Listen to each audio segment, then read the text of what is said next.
asked about their own connections to or impressions of an array of celebrities. And with no explanation why, at least not yet. The parlor games have begun, my friends. Everybody is trying to connect the dots between the shiny, famous names and the beleaguered rap star Diddy. I went to a seminar about death. Okay, you have to tell me. You're Oh my just telling God. me this now. I know, yeah. Please share, please share. Why? I have a friend. Why were you there, and what did you learn? I learned that no one really dies, and that, it's just an experience in the physical form, and we're attached to our personalities, but that we're just souls, and that we continue and continue and continue. Never ain't know what type of monster he was.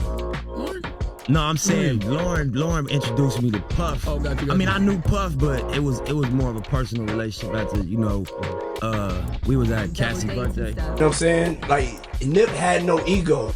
So, you know what I'm saying? Like Nip came to me and said, I want you to mentor me. I want to get into real estate. I want you to teach me all your, like your business secrets. You know what I'm saying? I was like, whenever you got questions, pull up.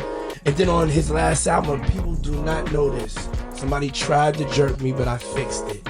I actually am one of the executive producers of Nipsey Hussle's last album. Diddy's team just leaked tapes of Lauren London, and it's wild. And the talk of Lauren having a hand in Nippy Hussle's death, allegedly. She snitched on Nippy, her baby daddy. Word on the street is this whole thing might have been a setup from the start, and now the truth's starting to surface. Now, if you've been paying attention to the speculations floating around Hollywood lately, then this ain't news to you. There's been talk of some wild tapes floating and being shopped around, allegedly showing multiple big-name celebrities caught up in Diddy's dark side.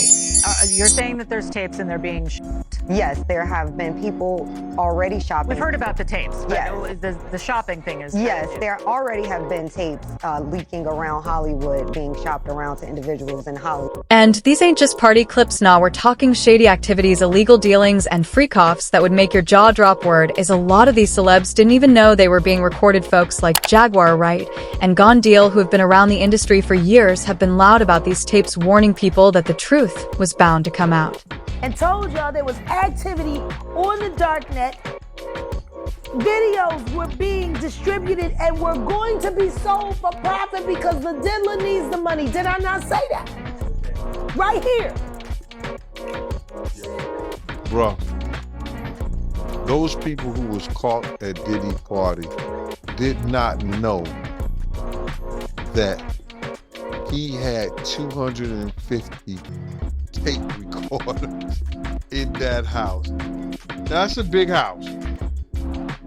But he had 250. And now, with Diddy's trial officially on, all hell's breaking loose. More and more celebrities are getting tied to his alleged crimes, his hidden freak culture, and some seriously dark business.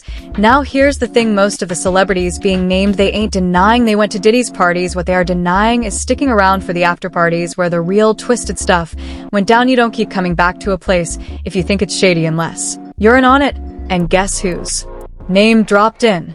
During the first day of trial, Lauren London, during jury selection for Diddy's trial, jurors were questioned about their familiarity with a list of A-list celebrities, including Kanye West, Cassie, Lauren London, and some others. So now people are asking the hard questions. Why was she named?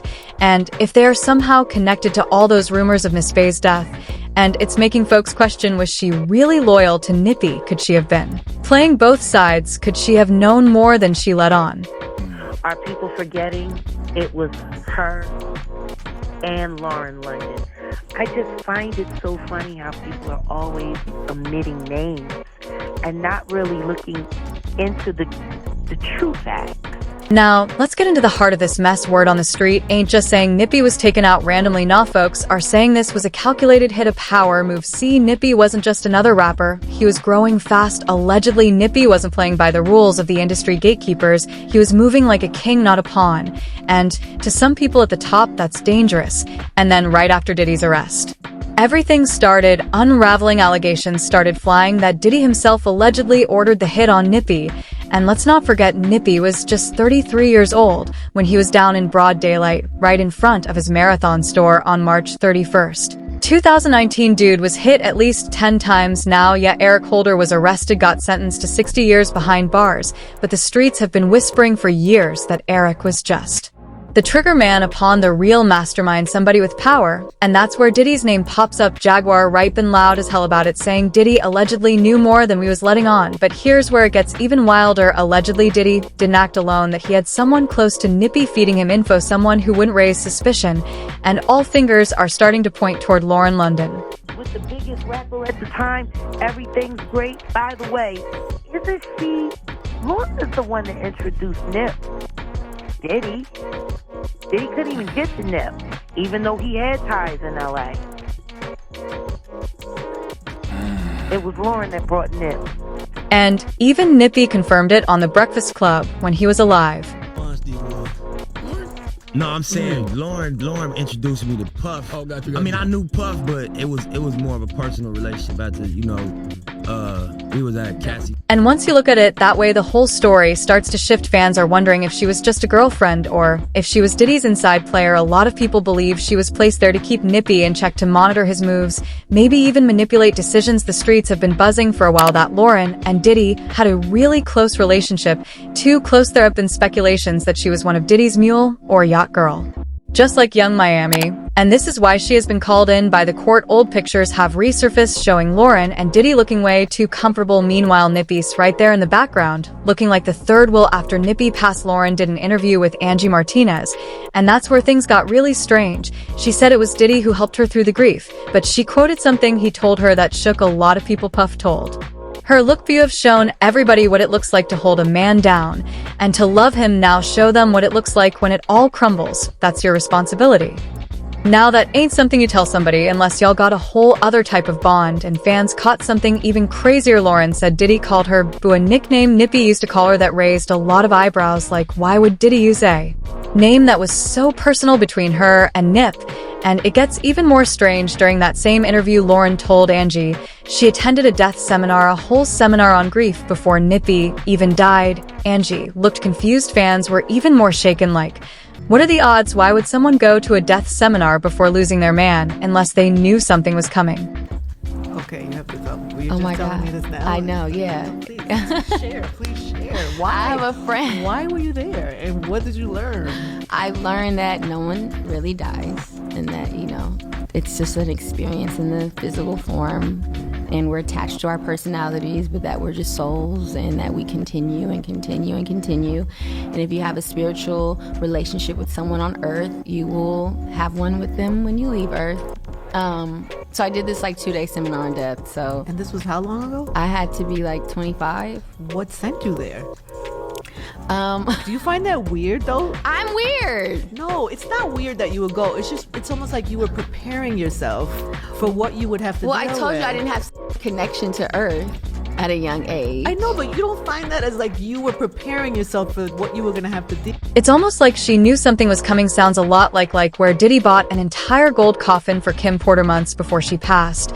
And when you look at how Diddy got so close to Nipsey, you start seeing how it might have been orchestrated. Nippy didn't have the industry connections, that he was moving independently, but Lauren, she had ties, she had access, and after she brought him around, Puff Diddy was suddenly involved in Nippy's career. Matter of fact, Diddy helped with Victory Lap, Nippy's biggest album. Then, Nip had no ego. So, you know what I'm saying? Like Nip came to me and said, I want you to mentor me, I want to get into real estate, I want you to teach me all your, your business secrets, you know what I'm saying? I was like, whenever you got questions, pull up. And then on his last album, people do not know this. Somebody tried to jerk me, but I fixed it. I actually am one of the executive producers of Nipsey Hussle's last album. Victory Lap. Yeah, Now fans used to think that was a blessing, but now they're wondering if it was a trap gone deal. Diddy's former bodyguard recently came out saying Nippy asked Diddy to help make Victory Lap feel like Big E's life after death. That's what Nippy wanted, the same energy, vibe, and legacy. Now, let that sink in. That's the same album that dropped after Biggie got taken out. You taking a spiritual person who's asking for something. He said, I wanted that same feel as life after death. That same feel was that Biggie got, and he went on to sell about 10 million albums, or 10 million copies. I was saying, you gotta watch what you say to demons. because it just might come true. Interview 9:44/10:20. According to Gene, that move right there was Nippy's biggest mistake, because once Diddy got involved, he got his hooks in deep. Suddenly Nippy was spending more time at Diddy's mansion than in the studio. That's when fans say everything changed. That's when Nip started looking stressed, tired, moved differently. Now the theory is Diddy saw Nippy as a threat, a smart, independent, revolutionary voice from the streets who didn't bow to Hollywood or industry. Politics. So what do you do when you can't control a man?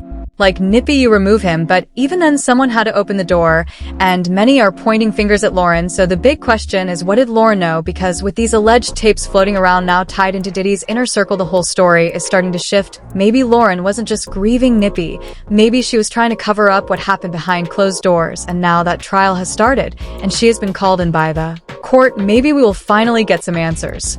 And as always, the internet had a lot to say. If Nip was a coward like all the others who surrendered to the devil and Diddy, he would be alive today. But Nippy stayed 10 toes down and connected to God. That's why his time was cut short. The marathon continues. Evil will always be defeated. When Nippy died, a reader who sees the underworld also stated, Lauren had a fair hand in it. She wasn't supposed to get that money. She just got out that Puma deal. Diddy and Jay-Z life swap and steal souls. I always said her.